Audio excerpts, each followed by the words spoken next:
Nolan, good to see you. I really like today's topic, 3 easy ways to jeopardize your retirement. According to Kiplinger, only 44% of people have ever calculated what they will need to live on in retirement.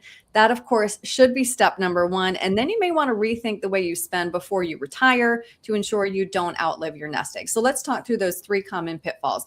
Number one, many retirees carry credit card debt, auto loans, mortgages, or other debt into retirement, sometimes as high as 55K. That's according to Investopedia. So how important is it to enter retirement debt free? Thanks, Erin. Great first stop for us is talking about debt because this is becoming more and more popular as I'm working. I think a lot of Yeah. people are financing things and they're comfortable with payments.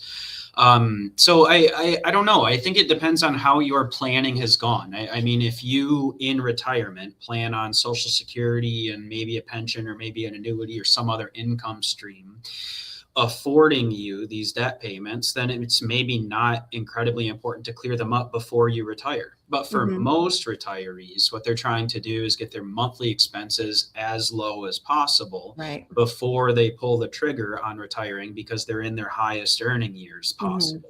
Mhm. It's a balancing act. I think it's just important to have a plan for paying these things off, even if you do retire with some of those debts, knowing when they're going to be paid off, where those funds are going to come from, how you're going to get there. Those are the more important things. So, not Right. crucial to be debt free, but important to have a plan. Okay. All right. Sign number 2 here. This one kind of gets me right here. A record number of parents, 50%, according to savings.com, are financially supporting their adult children with the average support around $1,500 a month. So that includes expenses like groceries, cell phone bills, rent, health insurance, and even vacations. So, how do we prioritize our retirement while still helping our kids? Yeah, I think you hit it. You need to prioritize the retirement.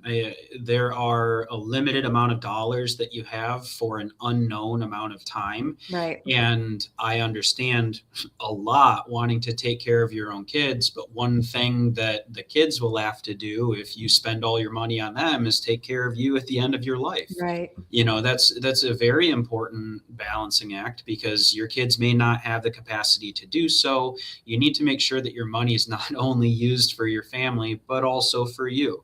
Come up with a plan, a spending plan, how much you can give to your family as well as take care of yourself. Right. And if you plot that out over 10 or 20 years and it shows you running out of money, then it's important to modify that plan. Mhm. All right. And last, living large. Simply put, living beyond our means. But how can we determine if we are spending more than we should? Because this is such a delicate balance in retirement.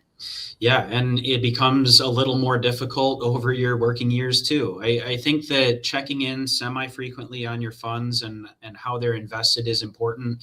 It's important to build the right framework around when you're spending your money. We expect usually the first 5 to 10, maybe 15 years of retirement to be more expensive than the later years in retirement, simply because you're using your funds more frequently.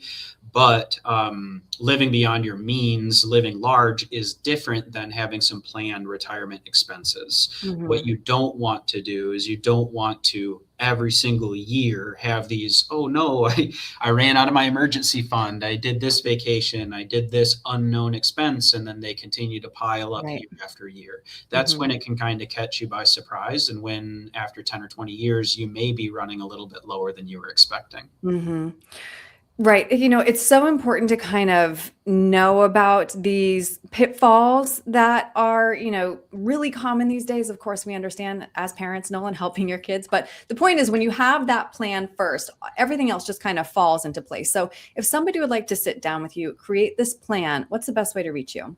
Thanks, Erin. They can call us at 616-301-2581 or go to our website, which is cornerstone-rp.com, and ask any questions that they have on that page too.